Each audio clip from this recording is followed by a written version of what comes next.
Olá pessoal, começando mais um programa Negócio de Sucesso. O intuito desse programa é de levar bastante entretenimento, diversão e muita informação. Esse programa é um oferecimento de Integrity, especialistas em soluções contábeis. Visite nosso site www.integritycontábil.com.br. E hoje, mais uma vez, o meu convidado é muito especial. Ele que se tornou um grande amigo do coração, e eu posso dizer que é um dos caras mais bem vestidos do Brasil, quiçá América Latina, quiçá mundial. O cara é uma elegância. É o meu amigo Jaime Tenório. Eu vou apresentar ele, que é casado com a Fernanda, filha da Argentina, que nós vamos falar isso. Ele é o pai do Lucas e do João. Ele mora hoje atualmente em Mojimirim. Você nasceu no Rio de Janeiro, é isso? Você é do Rio? Não, eu nasci em Mojimirim. Nasceu em Mojimirim? Porém, com 10 meses de vida, eu já morava no Rio de Janeiro. No Rio de Janeiro. E ele é CEO do grupo Micro Rio. E tem muitas novidades que nesse programa nós vamos falar. Nós vamos falar de projetos, de coisas novas, de mentoria, que está aqui no meu amigo, que realmente vai ser um sucesso. Jaime, muito obrigado por estar aqui. Eu que agradeço, cara. Por favor, muito obrigado. Para mim é uma honra, um prazer. A honra é minha, um cara tão elegante. Tem as cores da Integrity aqui, azul, muito bonito, a gente brinca bastante. É um cara de saúde, né? Acho que essa pegada de saúde que você teve, eu sei, né? Eu conheço. Às vezes eu tenho dificuldade de entrevistar meus entrevistados, porque eu sei muito da vida da pessoa. E eu tenho que fazer um suspense, eu tenho que falar alguma coisa, né? Como pergunta, né? Então, não como afirmação, né? Mas eu sei que ele é um cara super saúde e fitness, né? Para mim, um pilar, saúde é um pilar fundamental, né? Na minha vida, a gente tem alguns pilares, né? A minha saúde, família, são 2 pilares que eu não abro mão. Que legal. Tudo tem que correr ao redor disso, cara. Desde pequeno você se preocupa com a saúde, vamos dizer assim? Ou foi eu sempre gostei muito de esporte, né? Praticava algum em especial? Pratiquei esporte minha vida inteira, né? Assim, a vida inteira. Já tem alguns anos que eu não pratico esporte. Hoje, para não dizer que eu não pratico esporte, uma corridinha, né? De vez em quando. Que legal. Mas faço academia, né? Futebol, tênis? Futebol joguei até meus 25 anos. Quando me casei, machuquei o joelho. Joguei um pouco de tênis, fiz capoeira, fiz jiu-jitsu a minha vida inteira, né? Quando eu morei no Rio de Janeiro, lá era o antro do jiu-jitsu, né? Então eu fui criado com a família Grace. Sim. Então eu fiz jiu-jitsu, sim, de forma firme, consistente, até meus 31 anos. Então isso me ajudou bastante. Que legal. Esse condicionamento, pegando só um pouquinho desse parênteses da parte de jiu-jitsu, né? A parte de artes marciais, né? São sim, orientais, é isso que fala? Importantíssimo. Elas dão um equilíbrio para o ser humano. Claro que é para autodefesa, não é para ataque, né? É para mais autodefesa. Se estiver errado, me corrija. Mas ele centraliza a pessoa, ele dá foco, ele dá... Te ajuda muito, né? Ajuda bastante, na né? sua vida aqui, empreendedor. Cara, foco, disciplina, te ajuda a superar os obstáculos. Arte marcial, eu sou suspeito a falar, né? Eu sempre gostei. E os mestres sempre ensinam respeito, não é isso? Claro, humildade, né? A humildade e o respeito, né? Respeito. É isso aí. Isso é tão bacana. E o esporte faz bem, né? Olha aí como é que tá. Isso é muito bom. Me conta um pouco da tua história, né? Você sempre foi um empreendedor, me conta um pouco da tua vida, formação. Então, eu comecei a empreender praticamente desde criança, cara. Eu gosto de perguntar isso porque geralmente, às vezes, de criança já vendia alguma coisa, já exatamente, criava alguma coisa. Então, eu quando me mudei para o Rio de Janeiro, a minha família inteira é de Mojimirim. E meu pai, nós nos mudamos porque meu pai era gerente de empresa, ele foi gerenciar uma multinacional alemã, Thyssen, mas nós nunca perdemos o contato com o Mojimirim. Praticamente no primeiro, segundo ano, nós íamos todo final de semana praticamente para cá. E férias, feriado, eu passava na casa dos meus avós. Meus avós tiveram, por parte de pai, eles tiveram 10 filhos, cara, e meu pai era o mais velho. E eles vieram da roça, eram semi-analfabetos, né? Mas eles criaram os 10 filhos muito bem, inclusive eles ficaram muito bem de vida. Eles criaram um patrimônio, sendo empreendedores, que muito pouca gente hoje em dia tem, sendo empreendedores. E mal liam e escreviam. Era muito trabalho, né? Era muito trabalho. Dedicação e trabalho. Imagina ter 10 filhos. Você tem um, né? Eu tenho um só. É fácil? Não é fácil. Imagina ter 10 filhos. Eu acho anos atrás, que coisa fantástica. Há anos e anos atrás, né? Hoje tem muita facilidade, muita informação, né? Você imagina isso? Nem fralda descartável tinha? 60, meu pai tem 75 anos, imagina, 70 anos atrás, nossa, 60 anos atrás. Uau. Então, e nessas viagens para cá, férias, eu passava as férias inteiras aqui na casa dos meus avós. Eu, exagerando, passava as férias trabalhando, mas com muito prazer. Meu avô, ele negociava móveis antigos. Não era um fado, né? Não era um peso, era uma alegria. Ele negociava móveis antigos, então ele viajava, né, no primeiro momento ele viajava, comprava móveis nas fazendas, viajava o interior do Brasil inteiro. E que móveis, né? E restaurava. Nossa, deve ser e aí, com o tempo, isso foi diminuindo, né? E ele foi comprando casas antigas e demolia as casas e pegava madeira, ele montou uma oficina, uma marcenaria, né, na chácara dele, e fazia os móveis. E a gente ajudava nas férias, encerar, na época passava uma madeirinha, né? Enfim, carregava, descarregava caminhão, e eu vivia com meu avô. Então isso tá no sangue. Eu acho que isso foi a principal referência na minha vida de empreendedorismo, foi meu avô. E me lembro que na pré-adolescência, eu tinha 12 anos de idade, eu acabei voltando para cá, para Mojimirim, para o interior, e passei 1 ano e meio. E passei 1 ano na casa do meu avô, morando com ele. Nossa. Porque meu pai arrumou um emprego numa cidade bem longe, e ele não estava seguro de levar a família, e nós ficamos na casa do meu avô. E nessa época, eu e meu irmão, eu tenho um irmão que é 10 meses mais novo do que eu, e nós pedíamos dinheiro para ele o dia inteiro, né? Era 2 sarnas, e ele não dava. Mas ele começou a ensinar a gente a ganhar dinheiro. Eu vou contar uma história que parece piada. Nós começamos a empreender sem ter dinheiro nenhum. Puxa. Ele nos ensinou, nessa nossa ânsia de ganhar dinheiro, ele falou: meus filhos, vem cá, faz o seguinte, eu vou emprestar para vocês meu carrinho de mão e uma pá. Naquela época, né, faz muitos anos, né, Betel? Tinha muito cavalo, eu morava no interior, e a gente saía pela rua, catando cocô do cavalo. Imagina isso, caramba! Catando o cocô do cavalo, enchia o carrinho de mão, eu e meu irmão, e vendíamos na vizinhança, cara, do bairro.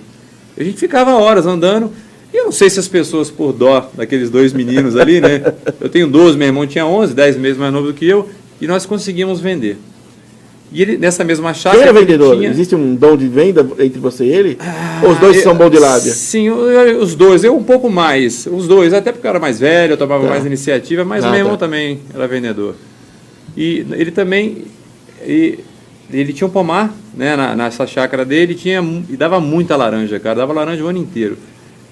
E aí a gente também fazia a mesma coisa. Claro que a gente lavava o carrinho de mão, tá? Enchia o carrinho de mão de laranja, e para as mesmas clientes, né? Para as mesmas moças que comprava como adubo, tá? A gente também vendia cocô, a gente vendia adubo.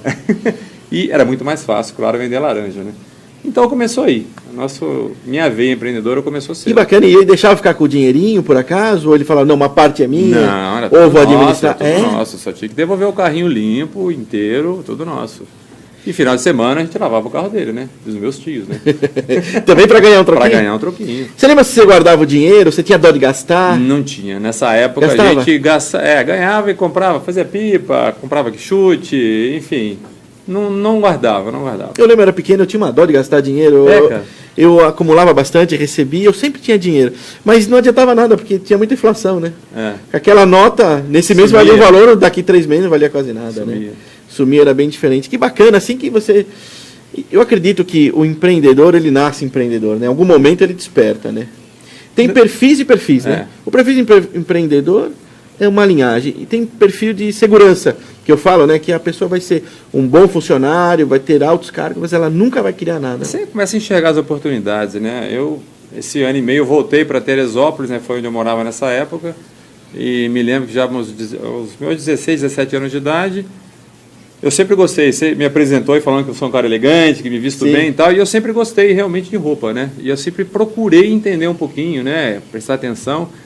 E eu tinha uma camisa, que meus amigos eram apaixonados por essa camisa. E de repente, todo mundo vinha falar comigo, de repente tive um estalo. Falei, caramba, minha mãe sempre costurou. Eu falei, caramba, o que eu fiz? Eu peguei essa camisa como modelo. Naquela época tinha muita loja de tecido, né? Hoje a gente vê muito pouco por aí. E comprei tecido, arrumei uma costureira, né? E comecei a pedir para fazer camisa e vendia para meus amigos camisa, cara. Com 16 para 17 anos. Que história! Que legal! Então eu sempre arrumei uma forma de ganhar meu dinheiro, cara. Que bacana! Eu mudando um pouco de assunto, que me veio à mente agora, o teu depoimento no Fator X, quando você subiu ali, me tocou bastante, sabe? De verdade. Me tocou mesmo, de coração. Achei que foi um dos mais brilhantes, mais sinceros, que você se expôs a uma dor, talvez, não foi? Pode dizer? Foi. Queria que você comentasse um pouquinho se isso não te trouxe dor ou complicações, não, né? é fácil. Não, eu achei que foi abriu seu coração, né? Você abriu seu coração, mas por uma dor, por uma dificuldade. Sim. Você poderia falar de tantas coisas, né? Porque são 5 minutos tão importantes ali, tão legais, né? Falando para 4.300 pessoas, né? Do nosso amigo Pedro Superti. Pedro, um grande abraço para você. Estou aqui com o Jaime. E o Pedro é um querido também, né? Porque através dele nós fizemos nossas amizades, né? Estivemos juntos. E eu achei que foi tão bacana. Você podia falar tanta coisa e você tocou nessa ferida. Eu queria que você falasse um pouco aqui. Dessa minha história? Essa história. De família? É. Você falou que é o pilar da família. Vou cutucar ele. É verdade. Bom, Betel, assim, eu sempre fui eu sempre fui muito ambicioso, tá? E eu acho que nada contra, eu acho que é importante. Não, a ambição do bem, né?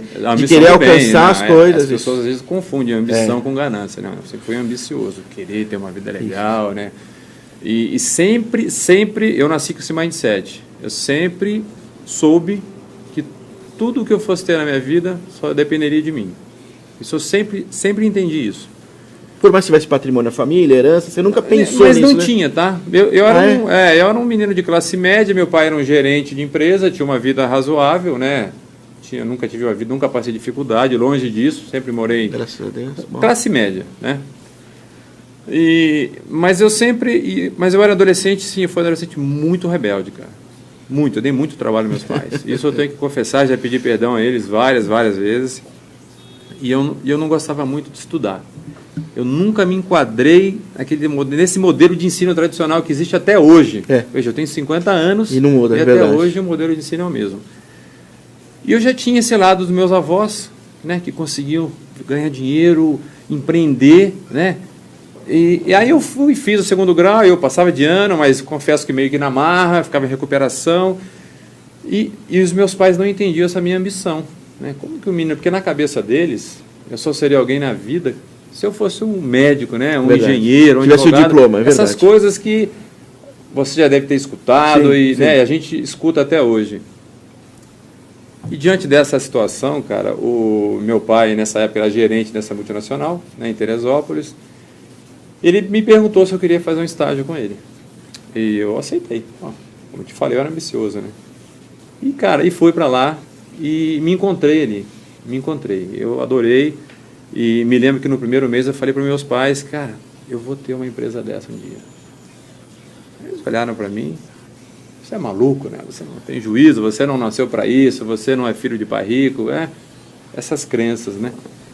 Limitantes, né? E vida que toca, e eu entrei como estagiário lá, e fiquei lá 1 ano como estagiário, foi muito bem, né? Ali eu aprendi muito, porque era uma multinacional, eles davam cursos, eu fazia todos os cursos, a gente aprendia, né, estudava e colocava em prática. Então, em 1 ano eu estava voando, cara. Né? Eu não tinha profissão, em 1 ano, exagerando, aprendi uma profissão. Tanto que no segundo ano eu fui efetivado, né, na empresa, como funcionário. E aí meu pai me chamou no canto e falou para mim, Jaiminho, aprende tudo que você puder. Jaiminho, para o meu pai era Jaime, tá? Então, até hoje eu sou o Jaiminho lá em casa. Aprende tudo que você puder, porque eu vou montar uma pequena fundição para mim. E eu, nossa, aquilo ali para mim, na minha cabeça, né? Eu fui o cara mais feliz do mundo, né? Porque era tudo que eu queria. Era uma pequena fundição, mas na minha cabeça era só fazer aquela empresa crescer e ficar grande como aquela que eu falei para os meus pais que eu iria ter um dia. E foi exatamente o que aconteceu. Ele foi montando aos pouquinhos, demorou mais aí 1 ano e meio, 2 anos para ele montar, e eu continuei ali como funcionário. Tá. Quando estava quase pronta, eu pedi demissão e fui para lá, para tocar a empresa dele, chamava-se Mogi Metal. Ela ficava ali no pé da Serra de Teresópolis, uma cidade chamada Guapimirim. E eu fui para lá, cara, fui terminar, e eu ajudava pedreiro a virar massa, ajudava a pintar portão, eu fazia de tudo, mas muito feliz. Tinha lá meus 18 anos de idade, 19 anos de idade. E quando ficou pronta, meu pai pediu para sair. E para nossa surpresa não deixaram. Porque o que ele estava montando não tinha nada a ver, não gerava conflito com o que ele fazia. Entendi. Embora ele trabalhasse numa fundição, mas era uma fábrica de bombas, ela fundia para ela mesmo. Ele tinha montado uma microfusão de aço e ligas especiais. E ele ficou lá mais um ano. Então veja bem, nesse tempo todo eu não tinha contato profissional com meu pai. Eu só descia de carona com ele a serra e voltava de noite quando eu voltava com ele. Muitas vezes eu voltava de ônibus, né, porque ele não tinha horário. Então o negócio foi indo, foi crescendo, e eu fazia de tudo. Ali na Mogi Metal trabalhávamos eu, meu irmão e o Oswaldo, um amigo nosso. E nós fazíamos o processo todinho, do início ao fim, cara. Só vocês quatro? Só nós, Os não, três, tinha três, mais, pai no início éramos nós três, depois veio mais um, mais outro, e primeiro ano tinha lá uma meia dúzia de pessoas, tá? Pequeno, uma empresa pequena realmente. Certo.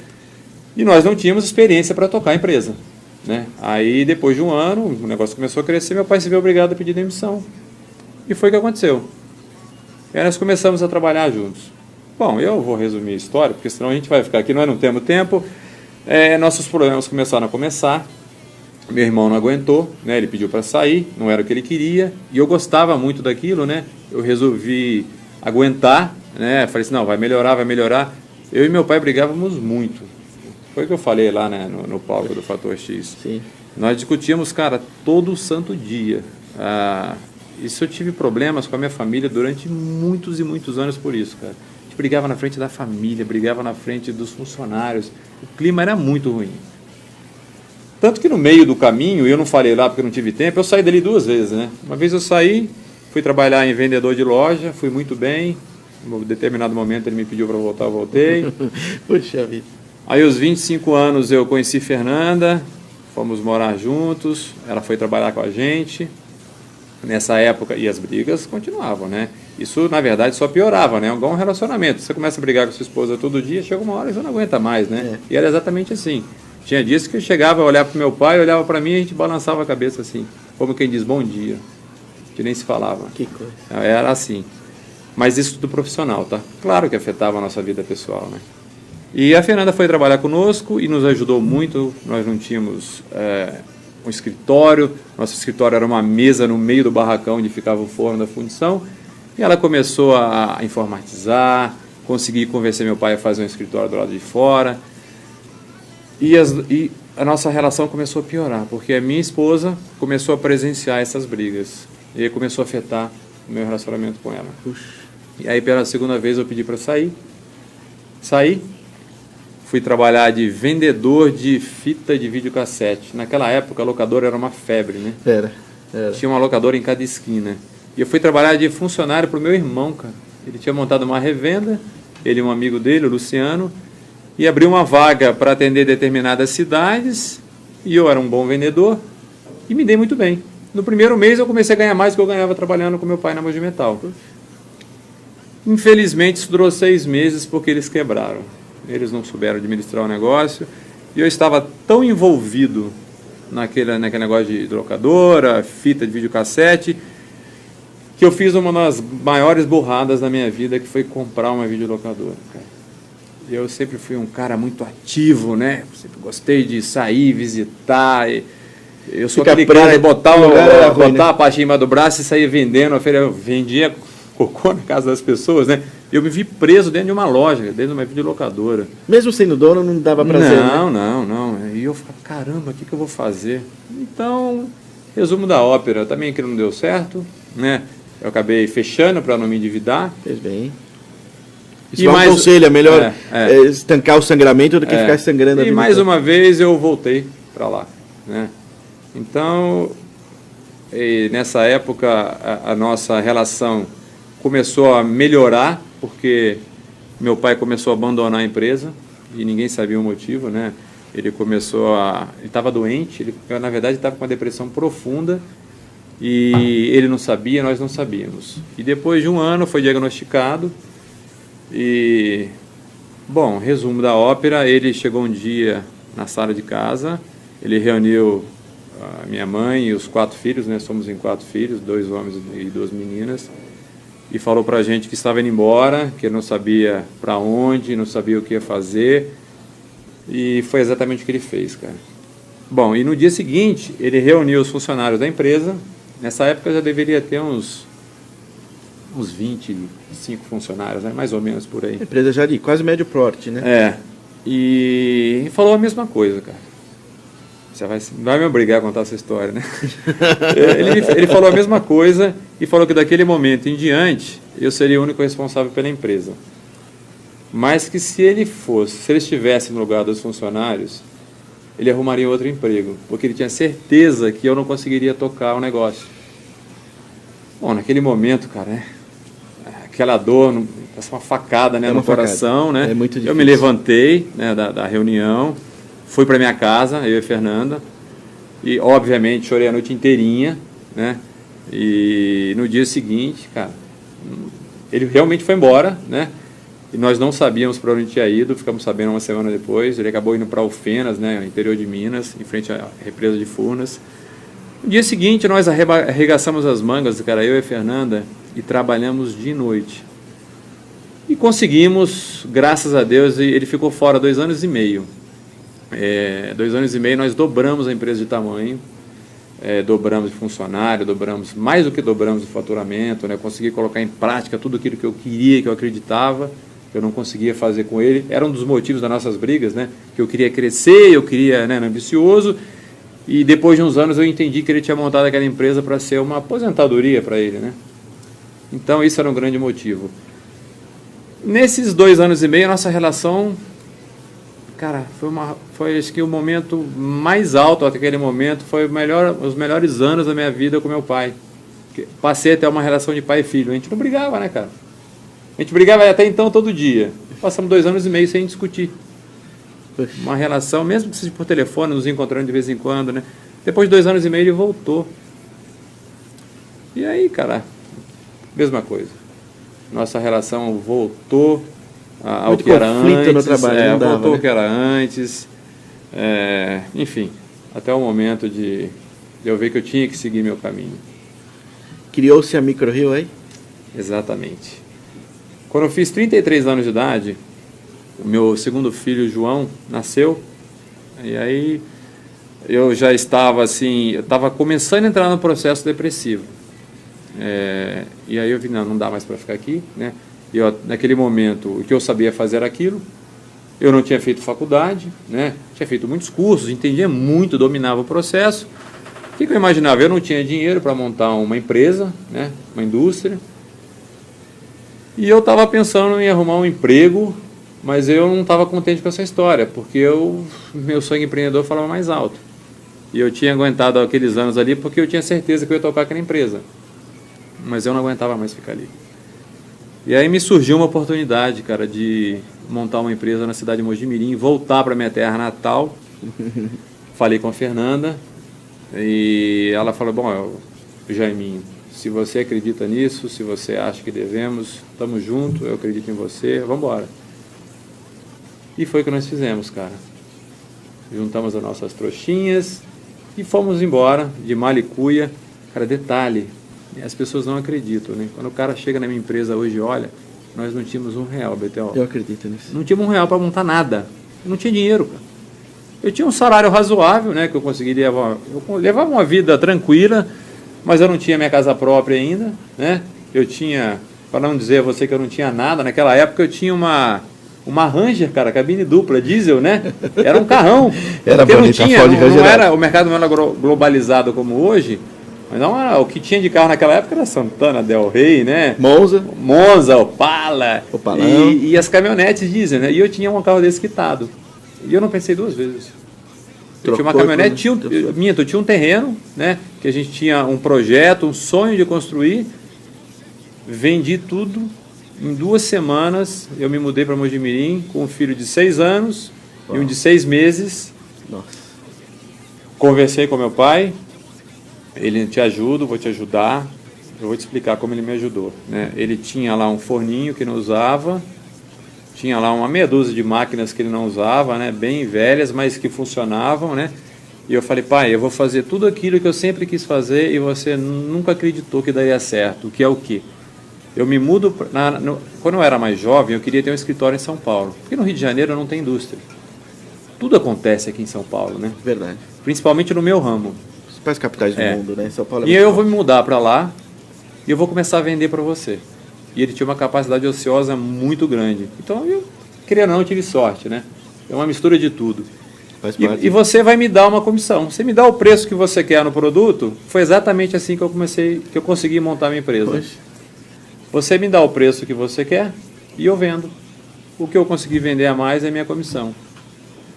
Para resumir essa história, eu em 2 anos e meio, eu peguei um terreno, eu dei uma sorte danada, porque eu fui para Mogi para montar a minha empresa num pedaço de uma chácara que nós tínhamos, não era nem do meu avô, que meu pai tinha uma chácara com 11 mil metros quadrados, ele ia me emprestar para montar uma edícula, né? Para montar um barracão. E nessa época que eu me mudei para lá, estavam fomentando, né, querendo levar indústrias para lá, e o meu produto é um produto realmente muito técnico, né? Tem valor agregado, né? Nós transformamos resíduos de indústrias em peças técnicas, né? E eu ganhei o terreno. Ganhei o terreno e tudo que eu consegui, por exemplo, eu vendi minha Ranger, vendi meu terreno, eu consegui fazer a limpeza do terreno, fazer a terraplanagem, cercar o alambrado e fazer as primeiras colunas do galpão. Acabou o dinheiro, né? Porque era grande, o terreno tinha 5 mil metros. Foi grande. Grande. E foi um risco danado, porque quando você ganha o terreno, você assume um contrato de risco, você tem que gerar tanto de emprego, você tem que construir, se não me engano, na época era 40%, né, de edificação, e eu não tinha dinheiro para nada disso. Bom, deu tudo certo, em 2 anos e meio nós conseguimos colocar a Micro-Rio para funcionar, me mudei em 2002 para Mojimirim, em 2005, em janeiro de 2005, foi o primeiro faturamento da empresa. Hoje nós estamos entre os 3 maiores fabricantes de válvula de esfera do Brasil, cara. Assim. Ai, papo bom passa rápido. Que droga. Nosso tempo acabou. Uma breve história da Micro-Rio, né? Da Micro-Rio. Jaime, obrigado por essa participação nesse programa, por essa história. Foi muito bacana. Queria muito... Me sinto arrepiado de novo e tocado da mesma forma, porque se bate muito com a história que teve da minha vida também. Foi bem bacana. Eu fico muito... O que me deixa muito triste nessa história toda, eu não falei lá, é que o meu pai viu eu construir uma parte disso. Agora, estou emocionado. Ele viu, mas hoje, infelizmente, ele não... Ele viu até metade. Ele viu, ficou muito orgulhoso. Depois que eu saí de lá, meu relacionamento com meu pai, assim, incrível, só para deixar claro, né, que, pô, esse cara se deu mal com o pai a vida inteira, não. Mas meu pai hoje tem Alzheimer há alguns anos, né, hoje ele já não me conhece mais e ele não conseguiu ver aonde nós chegamos, né. Mas a vida, né, cara?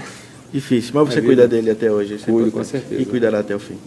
Muito obrigado pela sua participação. Esse foi mais um programa Negócio de Sucesso. Agradecemos a audiência. Até brevemente e até a próxima. Obrigado.